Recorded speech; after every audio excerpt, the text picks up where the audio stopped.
வணக்கம் நண்பா, welcome to VJSK films. So இன்றைக்கி இந்த ரீட் பார்க்க போகிறோம்னா, நம்ம ஜெயம் ரவி ஆக்டிங்கில் அப்கமிங் ரிலீஸ் ஆகக்கூடிய ஒரு தமிழ் திரைப்படம் தான் காதலுக்கு நேரமில்லை. ஸோ இந்த படத்தை டேரக்ஷன் பார்த்தீங்கன்னா நம்ம கிருத்திகா உதயநிதி இந்த படத்தை டேரக்ட் பண்ணியிருக்காங்க.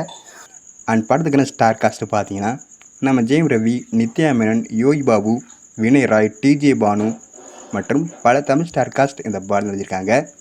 அண்ட் இந்த படத்துக்கு நம்ம ஏஆர் ரஹ்மான் மியூசிக் கம்போஸ் பண்ணியிருக்காரு. இந்த படத்துக்கு தான் எல்லா சாங்கையும் தரமாக பண்ணியிருக்காங்க. அந்த ஒருத்தா இருக்குது. ஸோ இந்த படத்தை பற்றி இப்போ என்ன அப்படின்னு பார்த்தீங்கன்னா, இந்த படத்துக்கு ட்ரைலர் யூஸ் பண்ணுற பார்க்க தரமாக இருக்குது. சூப்பராக சொல்லலாம். அந்த ஒருத்தா பண்ணியிருக்காங்க. அண்ட் இந்த படத்தை இப்போ ஜனவரி 14 பொங்கல் ஃபெஸ்டிவல் அந்த படத்தை தயார் பண்ணுவாங்க. ஸோ மிஸ் பண்ணால் படத்தை தயார் பாருங்கள். அண்ட் வீடியோ பிடிச்சிருந்தா லைக் பண்ணுங்கள், கமெண்ட் பண்ணி ஷேர் பண்ணுங்கள். அண்ட் மறக்காம நம்ம சேனலை சப்ஸ்கிரைப் பண்ணிக்கோங்க. மீண்டும் இது போன்ற வீடியோவில் சந்திப்போம்.